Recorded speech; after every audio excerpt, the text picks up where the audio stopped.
मंदिर में अगर दिया लगाने जा रहे हो, बाती लगाई है आपने मंदिर के अंदर, तो कुछ देर बैठिए, कुछ देर स्मरण करिए। हमारे यहां तो यहां तक कहा गया है कि किसी मुर्दे को अगर जलाया भी जाता है तो कपाल क्रिया तक रुकना पड़ता है कि थोड़ा रुकिए, कोई पीछे से आकर कुछ कर ना जाए। दीप जलाने थोड़ी देर रुकिए, और दीप का भी नियम है हमारा, दीप का भी नियम। दिए में जो फूल बत्ती लगती है, गोल बत्ती लगती है, गोल वाली, ये बत्ती हमेशा कोई विष्णु भगवान की पूजन कर रहे हो, शिव जी की पूजन कर रहे हो, कोई अन्य देवता का अगर आप स्मरण कर रहे हो तो गोल बत्ती लगाई जाती है। भगवान के मंदिर में पूजन कर रहे हो तो गोल बत्ती लगाएं। लंबी बत्ती, लंबी वाली जो बत्ती होती है, लक्ष्मी की पूजन में, देवी पूजन में, जितनी भी माताओं की आप पूजन करोगे, जितनी भी देवियों का आप स्मरण करोगे, उसमें लंबी बत्ती का प्रमाण। पितरों की पूजन में लंबी बत्ती का प्रमाण है।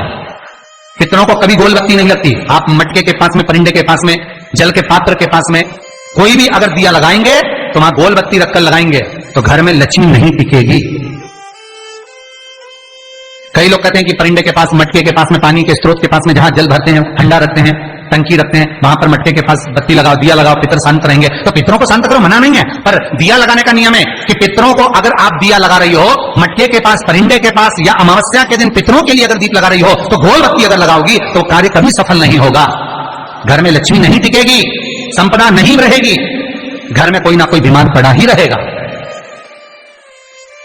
धन आएगा जाएगा, टिकेगा नहीं। इसलिए पितरों के लिए अगर दिया लगाना है, पूर्वजों के लिए दिया लगाना है, पितरों के लिए अगर दीप लगाना है तो लंबी बत्ती लगाइए, लंबी बत्ती। महाराज लंबी बत्ती का प्रमाण हमारे यहां शास्त्र का, गोल बत्ती का प्रमाण। और सुंदर चरित्र कहा, यदि आपके जीवन में बहुत ज्यादा लक्ष्मी से तकलीफ है, कष्ट बहुत ज्यादा है, या संबंध खराब हो रहे हैं, बहू और बेटों के संबंध खराब हो रहे हैं, अदालत में बात चली गई कि लड़की और लड़के का तलाक होने वाला है, बहू अपने घर जाकर बैठ गई, आने को तैयार नहीं है, जमाई अपने घर रह गया, लड़की को लाने को तैयार नहीं है,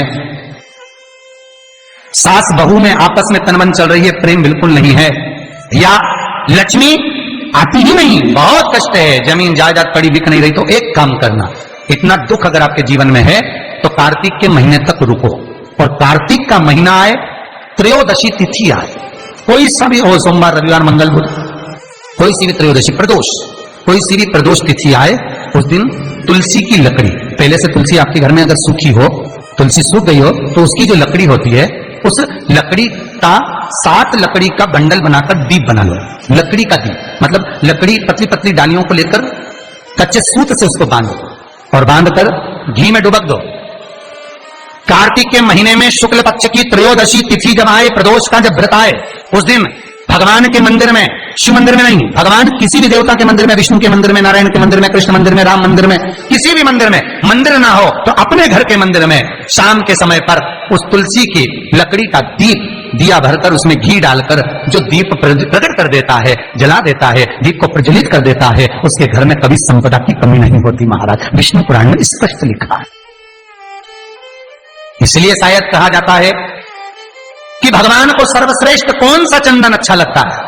आपको पहले भी कथा में कहा, आगरा की कथा अगर किसने सुनी होगी तो उसमें वर्णन किया, भगवान को सर्वश्रेष्ठ चंदन कौन सा, भगवान को सर्वश्रेष्ठ चंदन कौन सा प्रिय है, वो कौन सा चंदन है जो भगवान विष्णु को लगाएं, राम को लगाएं, कृष्ण को लगाएं, वो कौन सा चंदन है जो श्री हरि को लगाया जाए।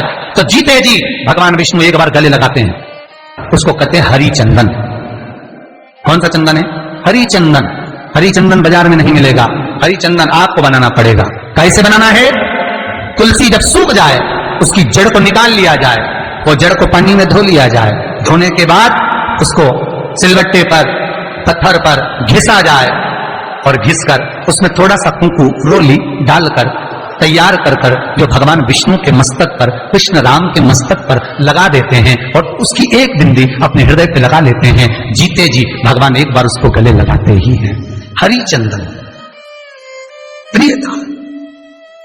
जैसे शिव महापुराण में रुद्र चंदन का भाव है, शिव महापुराण में रुद्र चंदन का प्रमाण दिया जाता है। अगर आपने लिंग पुराण पढ़ी हो तो उसका 5वां स्कंद अवश्य पढ़िएगा महाराज, और शिव महापुराण अगर पढ़ रहे हो तो उसका कुमार खंड पढ़िएगा जिसमें रुद्र चंदन का प्रमाण है। रुद्र चंदन कैसा? रुद्र चंदन का प्रमाण कैसा? तो महाराज कहा, चंदन घिसकर, पीला चंदन घिसकर उस चंदन को 3 मुखी रुद्राक्ष पर लपेट लिया जाता। 3 मुखी रुद्राक्ष पर उस चंदन को लपेटा जाता। लपेटोगे, उसके बाद उसको ऐसा गोल करोगे तो एकदम चिकना हो जाएगा, एकदम चिकना। ठीक है, एकदम चिकना हो जाएगा। और उस चंदन को आप शिवरात्रि के दिन, और कोई से भी महीने की शिवरात्रि, किसी भी महीने की हो, सब फलदायी होती है। अगर आप पंचांग में देखेंगे तो शिवरात्रि लिखी जाती है, हर महीने शिवरात्रि पड़ती है। किसी भी महीने की शिवरात्रि पर रुद्र चंदन, अर्थात जो चंदन का आपने 3 मुखी रुद्राक्ष में लेपन करा है, उसका गोला बनाया है, वो चंदन अच्छा मोटा मोटा कर लेना, अच्छा बढ़िया, ऐसा नहीं थोड़ा बहुत ही लगा, पूरा रुद्राक्ष दिखना नहीं चाहिए। पूरा लपेट कर उसको शंकर के शिवलिंग पर ले जाकर रख दीजिए और फिर धीरे धीरे शंकर भगवान पर जल अभिषेक करना प्रारंभ कर दीजिए। वो चंदन पूरा धीरे धीरे शंकर के शिवलिंग पर डलना चाहिए। शंकर के मूल मंत्र श्री शिवाय नमस्तुभ्यं का जाप करिए। यह कहलाता है रुद्र चंदन। इस चंदन के अभिषेक से महाराज जो काम नहीं होता, आप कर कर उस कार्य को प्राप्त कर सकते हो, सिद्ध कर सकते हो। रुद्र चंदन, हरि चंदन, रुद्र चंदन, ये वो चंदन है जो जीवन का सुख प्रदान करने वाले, हर तत्व देंगे। उम्मीद है यह वीडियो अच्छी लगी होगी। अच्छी लगी हो तो इसे जरूरतमंदों के साथ जरूर शेयर करें ताकि वे भी इस उपाय से लाभ उठा सकें। धन्यवाद।